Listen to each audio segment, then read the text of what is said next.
It's quite cold, got the window open, cool anyway, but it's a little bit sticky. And it's going to warm up as the game goes on. Now, Jansen's going around the wicket, so the sight screen at the far end is moving across. South Africa in the home dressing room, by the way, because they finished top of the table. They did. Some would argue maybe there shouldn't be a final. Maybe you should just give it to the team who finishes top, right? Yeah, well, that's one way. That's how a league works. That's one way of doing it. There are all sorts of formulas for settling all sorts of tournaments, aren't there? Others will say we should have a 3-test series. And semi-finals potentially as well. So you have the top 4 on semi-finals, I don't know. South Africa not so good at semi-finals. No. I'm saying no to that one. Just in favour of the final. Mind you, the last final didn't go down particularly well, did it? The last 4 haven't. That last one, South Africa should have won, shouldn't they? In the Caribbean, Barbados against India. All hinged on that catch. Surya Kumar Yadav on the boundary. David Millett out, not out. Right, here we go then. Jansen ran the wicket ball to Smith. Smith jerkily in line, plays away into the offside towards point. And there is no run. 17 for 2. Just quickly on the football, I was saying South Africa were lucky with the schedule, and only had to play India of the top 3 ranked sides, India, Australia and England.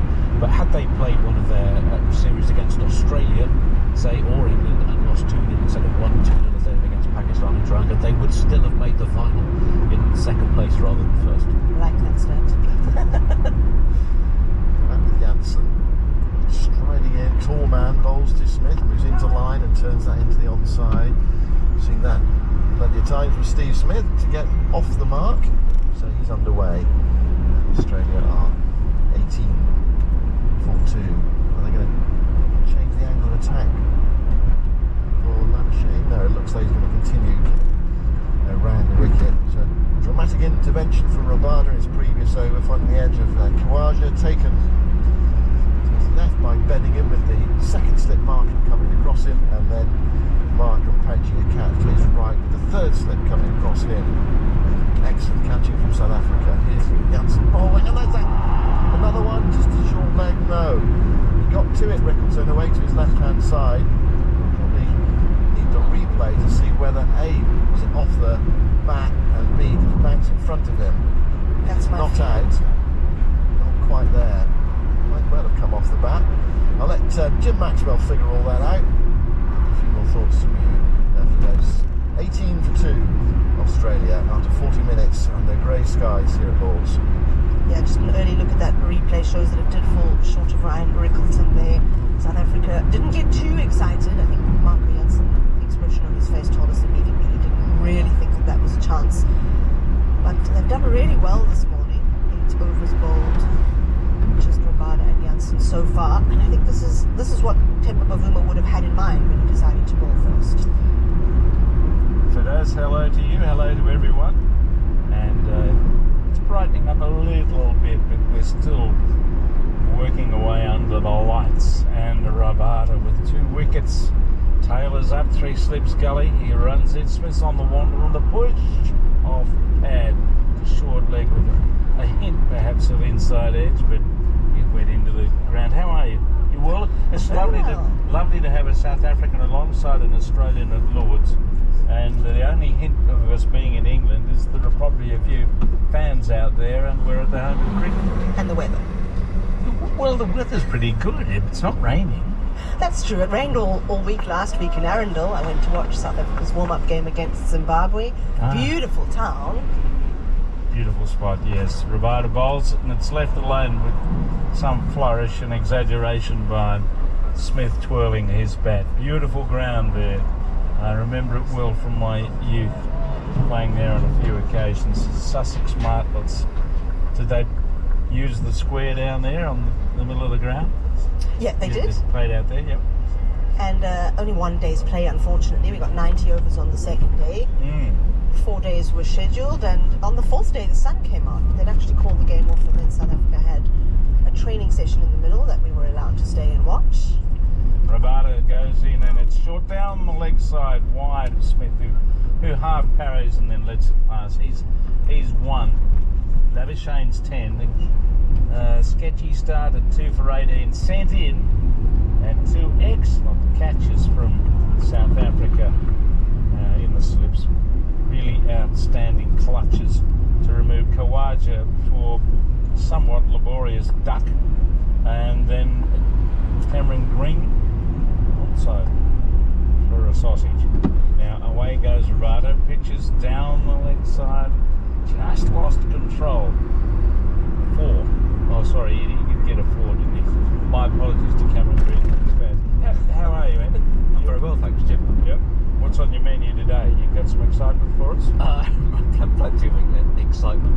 I'll give you some interesting Rabada numbers after this next ball from South Africa's great bowlers. Up there with Dale Steyn at times, the way he knocks the top off in innings. Here he comes, the nursery Andy bowls it, and it's pushed away by a watchful Smith to the onside. Particularly outstanding today, 20 balls before, 19 balls before continuing a run. He runs as well. More dot balls at the start of an innings in his illustrious career. Now his 71st test, 329 wickets, average just under 22, and a strike rate of a wicket every 39 balls, which is the best of any test bowler. He's bowled 5,000 or more deliveries in the history of test cricket, of which there are 292 bowlers. What's Dale Steyn's strike rate? It must be close to 39. His 42, he's 4th on that list. 2 great bowlers. Rabada runs in again at Smith. He's on the walk, on the waddle, and the push through point. It's going away down the slope towards the boundary. Will it be overhauled? It won't. It goes into the rope with a sliding save. Is that Tristan Stubbs. Stubbs? There's another bloke I want to see. Yes, got some new faces in the South African side. Looks like he can bat. He couldn't quite stop that. And a boundary to Smith takes him along to 5. Labuschagne 10. It's 2 for 22 in the old Richie Benet language. I'm glad you're looking forward to Tristan Stubbs. I think we've come to call him kind of the team mascot, the most enthusiastic of the lot. And I don't know if you were watching when a wicket was taken, but generally it's Tristan Stubbs who celebrates the most. So you're watching the slip cordon and watching the bowler, but Stubbo gets up there and he's really like a kid at Christmas when South Africa take wickets. I think he's brought an amazing energy into the side. Supposedly given the role at number 3 at the start of last summer, and he's got 100 there.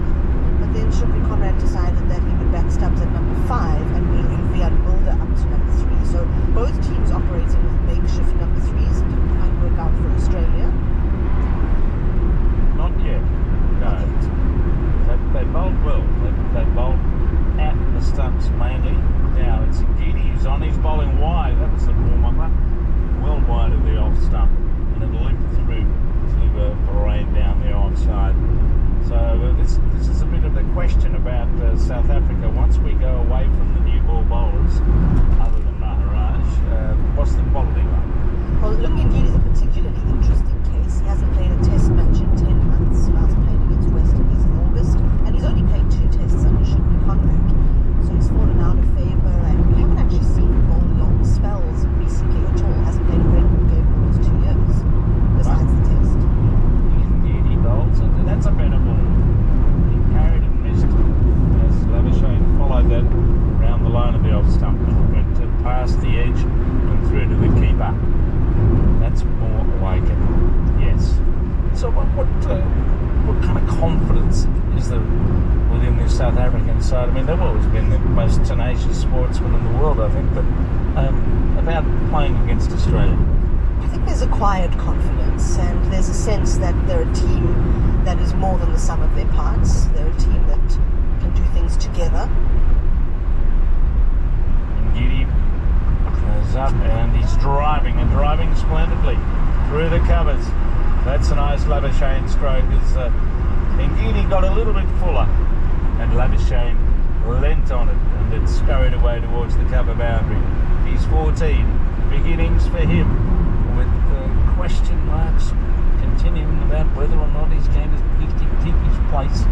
And if he plays an innings here, which he did when he first came into the side after Smith was concussed some years ago and he made Adiot, and he may well be around for a bit longer. He's only 32. You could say he's had a bit of a lapse in his better form, but he's a good contributor as Ngidi bowls to him and he's back and across.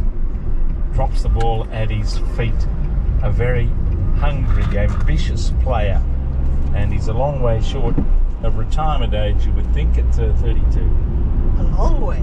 50 he's still playing and he's just turned 40. I love watching Clive Lloyd when he was approaching his 40th year, and he was playing as well as ever when he said, that's it, whacked a half century at the SCG and gave it away. You've got to know when to walk away.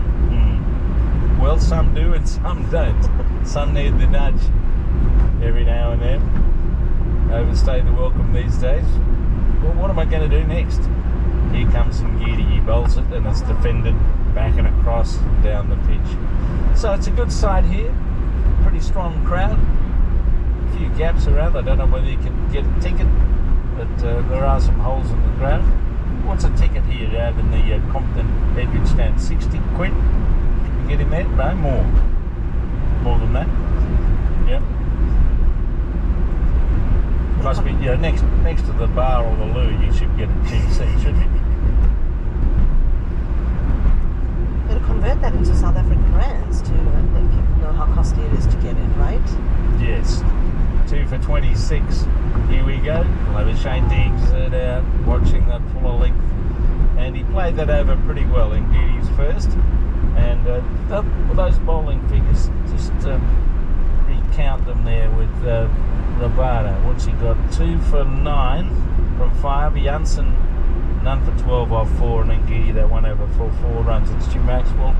And Firdous Munda here at Lord's watching a good little contest. And you're primed, you're ready to go. Well, I was just going to finish off that stat about Rabada's extraordinary strike rate. You mentioned 39